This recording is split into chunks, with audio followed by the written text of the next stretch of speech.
मैं नियमित सत्संग सुसंगति में रहूँगा, निंदा विकथा से अपने आप को बचाऊँगा। तो आप निंदा विकथा करेंगे नहीं, क्योंकि मौन में रहेंगे। सत्संग तो करेंगे ही आप। हम आपको समय समय पर आएंगे, शिविर करवाएंगे, प्रवचन सुनेंगे। आप 24 घंटे में 18 घंटे सत्संग में रहेंगे, कितना अच्छा वातावरण मिलेगा आपको। सुबह शाम प्रार्थना, सामायिक ध्यान, स्वाध्याय आदि करूँगा, ये 10वां।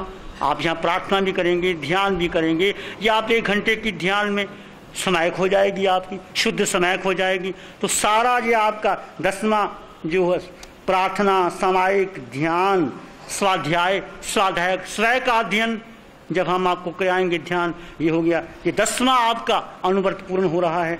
मैं महीने में 1 या 2 दिन एकांत मौन साधना में रहूँगी, या तो आप 3.5 दिन मौन में रहेंगे, तो डबल लाभ हो गया आपको। तो 11वां व्रत भी आपका पूरा हो गया। महीने में पौषध करेंगे, जैसे पौषध लिखा हुआ, पौषध का अर्थ क्या? अपनी आत्मा का पौषध करना। पौषध का अर्थ केवल अन्न पानी छोड़ना नहीं, आपको चारों वालों का त्याग करा दिया है कि झंझट खत्म, ना पानी ना भोजन, कुछ नहीं, बस केवल आत्मा का चिंतन, ध्यान, मौन करो। अपनी आत्मा का पौषध, उसको पौषध कहते हैं। हमने पौषध का अर्थ बिगाड़ दिया, बस भूखे रहेंगे, टेलीविजन देखते रहेंगे, सत्संग सुनते रहेंगे, माला करते रहेंगे। नहीं, पौषध, अपनी आत्मा का पौषध करना। ये आपको अवसर मिलेगा 3.5 दिन अपनी आत्मा का पौषध कैसे कैसे गहरे गहरे आप करते रहेंगे। और 12वां, मैं अपनी आजीविका में से कुछ हिस्सा सत्य कार्यों में सहधर्मी बंधुओं की सहायता में समर्पित करूंगा। शिविर करने के बाद आपको अच्छा लगे तो कुछ दान दे देना, श्री संघ को दे देना, कि अब जिन्होंने आपकी सेवा की है आगे शिविर लगे, आगे संघ सेवा करता रहे। संघ कितना कार्यक्रम कर रहा है, ये पंडाल बना, संघ इतनी सेवा करते, आने जाने के भोजन की व्यवस्था। यदि आपको अच्छा लगे तो कुछ हिस्सा दान कर देना जहाँ की इच्छा। तो बोलो आपके 12 व्रतों का पालन हो रहा है कि नहीं? सहजता से 12। और व्रत का मतलब कोई जोर जबरदस्ती से नियम देना नहीं होता। व्रत का मतलब कोई नियम पचकान भी नहीं होता। व्रत का मतलब कोई आपको मन को नियंत्रण करने के लिए कोई कठोर साधना करना, ऐसा नहीं होता। व्रत का मतलब है आपके भीतर में सहज एक भाव जगा और आपने नियम लिया कि आज हम भोजन नहीं करेंगे, आज तो उपवास करेंगे। उपवास का व्रत हो गया आपका, नियम ले लिया। आज हम समय भीतर आनंद, शांति, प्रेम और अहोभाव से जब आप कोई संकल्प करते हैं, वो है व्रत। जोर जबरदस्ती से मन को खड़े हो जाओ, हाथ जोड़ दो, समय करनी पड़ेगी, उपवास करना पड़ेगा, ठाई करना पड़ेगा, ये व्रत नहीं है, ये जोर जबरदस्ती क्रिया है। सहज भाव में आपका मन कितना नियंत्रण होगा, कैसे आप साधना में जुड़ेंगे, ये है आपका व्रत। आपने समझा सदा व्रत कैसे, व्रत नियमों का पालन आप करते चले जा रहे हैं। आगे एक और रह गया 6ठा, मौन। मौन का पालन कितना जरूरी है, ये भी आप समझें। मौन जीवन में सर्वाधिक महत्वपूर्ण है। यदि आप 3 दिन की 3.5 दिन साधना में आप बातचीत करते रहे, बाथरूम में बोलते रहे, अकेले तो आपकी साधना नहीं होगी।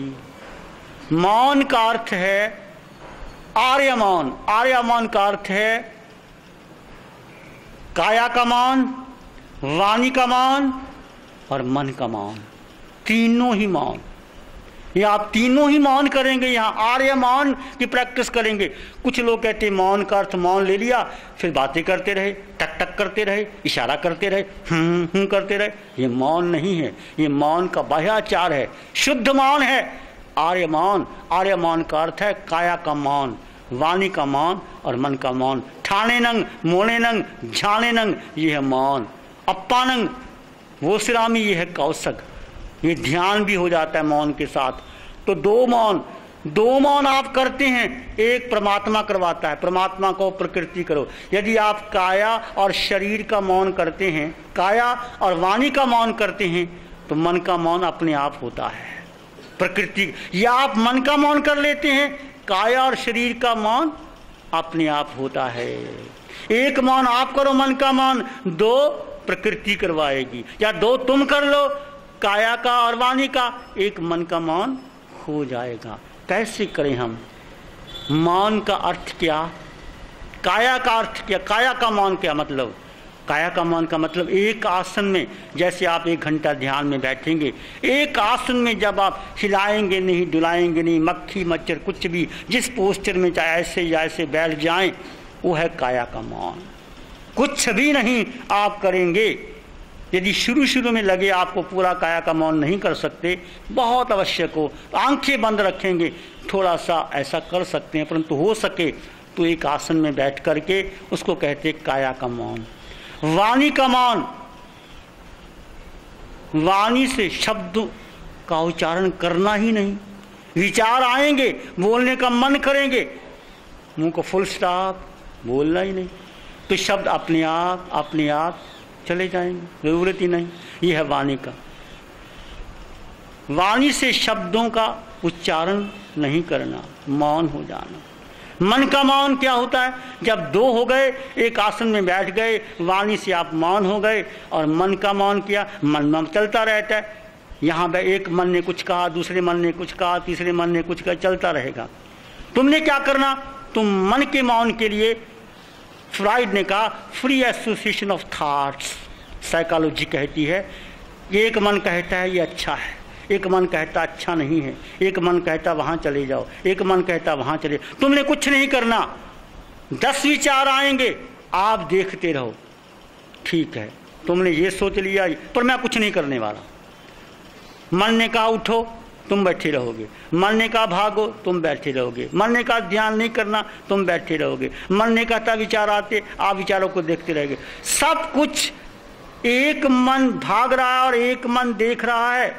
हमारा मन के 3 हिस्से हैं, कॉन्शियस, सब कॉन्शियस और अनकॉन्शियस। 9 हिस्से हमारे, 8 हिस्से अनकॉन्शियस में रहते हैं। कॉन्शियस 1 हिस्सा हमारा काम करता है, 10% हमारा काम, 90% अनकॉन्शियस में रहता है, स्टोर हाउस में। अनकॉन्शियस में विचार आते हैं, कॉन्शियस मन केवल आप देखना, कुछ नहीं करना। कैसे आपके चित्त के विचारों का तारतम्य छूटे, इस प्रकार का आप अभ्यास करते रहेंगे और धीरे धीरे देखेंगे, इस प्राणायाम के द्वारा, योग के द्वारा, ध्यान के द्वारा आपके विचार स्वतः शांत होते चले जाएंगे। और जब निर्विचार की अवस्था आएगी, वही आपका आनंद है, वही शांति है।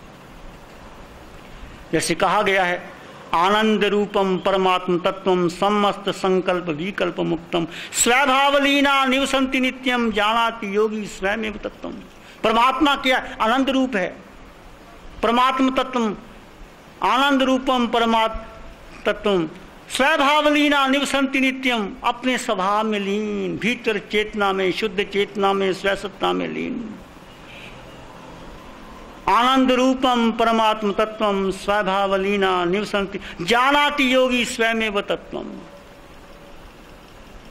संकल्प विकल्प, सारे संकल्प विकल्प जब टूट जाते हैं, धीरे धीरे टूटेंगे, समय लगेगा। अरिहंत को अरिहंत पद पाने के लिए कितना समय लगेगा? तो ऐसे ये परमात्मा की व्याख्या की है। आनंद रूपम परमात्म तत्वम समस्तु संकल्प विकल्प मुक्तम स्वभावलीना निवसन्ति नित्यम जानाति योगी स्वयमेव तत्वम। योगी जन अपने निज स्वरूप को जान लेते हैं। निज स्वरूप कैसा है? आनंद रूप, तत्व स्वरूप, आनंद स्वरूप, शुद्ध स्वरूप। कब? जब संकल्प विकल्प, जैसे मौन रखेंगे, संकल्प विकल्प अपने आप टूटते चले जाएंगे। और मौन कैसे रखना चाहिए? एक गुरु ने मौन पर व्याख्यान दिया, 4 शिष्य थे, कहने लगे गुरुजी आज आपने बहुत अच्छा व्याख्यान दिया, आज हमारा एक दिन का मौन करवा दीजिए। गुरु ने कहा तथास्तु, मौन कर लो। चारों शिष्य संध्या का समय था, जाने लगे जंगल में साधना करने के लिए। अंधेरा होने वाला था, मंदिर दूर था, जहाँ जाना था उन्होंने।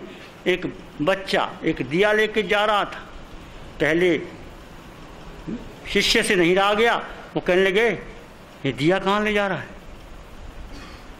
दूसरा कहने लगा गुरु ने मौन करवाया था, तू बोल गया। तीसरा कहता तुम भी बोल गया, चौथा कहता तू ही बोल गया, मैं ही चुप हूं। देखा, ये है मौन, कितना कठिन है करना। अचानक ही बोलने का मन करता है, कुछ बोलो, क्या बोलते हैं हम कहते हैं हमसे बातचीत कर लो, एक्सचेंज ऑफ थॉट। तुम्हारे विचार तो है ही नहीं, पेपर से पढ़े हैं, मित्रों से सुने हैं, बातें सुनी है, फजूल का कूड़ा करकट किसी को देते हो। तुम्हारे अपने विचार क्या हैं? जिस दिन तुम्हारा अपना निजी विचार होगा उस दिन देना। चर्चा मत करना, किसी को मत थोपना।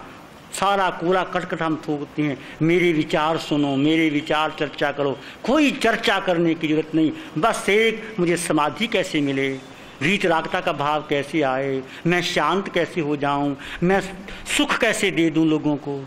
किसी की निंदा मत सुनो, करता है उसको कहो हाथ जोड़ो, तुम्हारा भला हो, मेरे पूरा करके। पर निंदा में बड़ा रस आता है। जब मौन की साधना करोगे तो गहरे गहरे आप डूबते चले जाओगे। तो मौन बहुत मूल्यवान है। हमारी आदत है बोलने की, रहा नहीं जाता, कुछ बात करते करते बोल ही देंगे। जितना आप गहरे मौन का पालन, आर्य मौन का पालन करोगे तो देखिए आपके श्रावक के 12 व्रत, सामायिक, स्वाध्याय, ध्यान, योग सारे अपने आप निजी रूप में आ रहे। जो ध्यान शिविर का आपको समझाया, दूसरे भाई भी जिन्होंने शिविर अभी तक नहीं किया वो करना चाहते हैं, आगे शिविर में नाम लिखा ली। 2 महीने बीत गए और आगे का समय जितना आप इसमें लाभ ले सकते हैं लीजिए। तो अब थोड़ी देर के लिए ध्यान, मंगल मैत्री और मंगल का। चश्मा उतार सकते हैं। एक लंबा गहरा श्वास लेंगे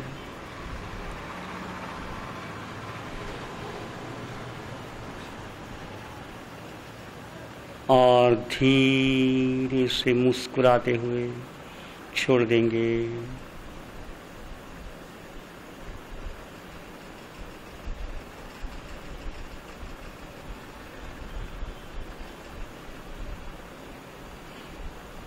अरिहंत प्रभु को नमन करें। नमो अरिहंताय।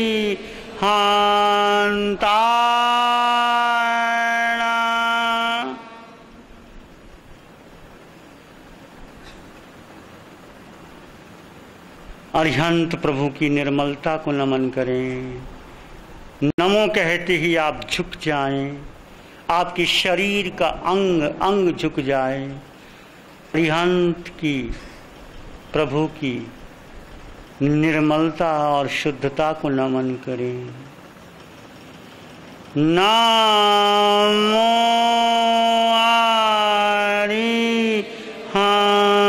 अरिहंताय।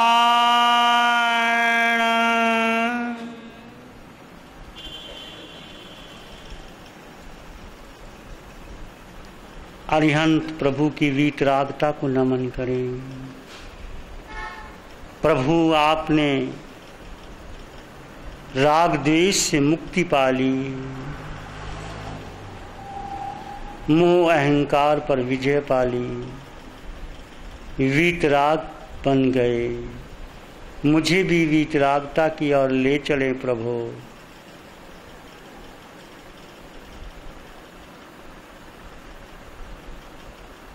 ऐसा भाव रखें। नमस्कार अरिहंत को, नमस्कार सब संत, नमस्कार शुद्ध धर्म को है उपकार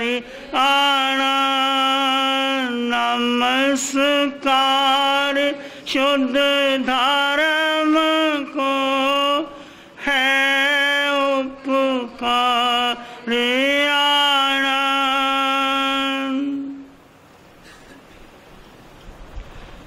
अरिहंत प्रभु को नमन, उनकी वीतरागता को नमन, उनकी शुद्धता पवित्रता को नमन, प्रांजलता को नमन, उनके अनंत ज्ञान अनंत दर्शन को नमन। सबके प्रति कृतज्ञता, अहोभाव, सबका भला हो, सबका मंगल हो, सबका शुभ हो।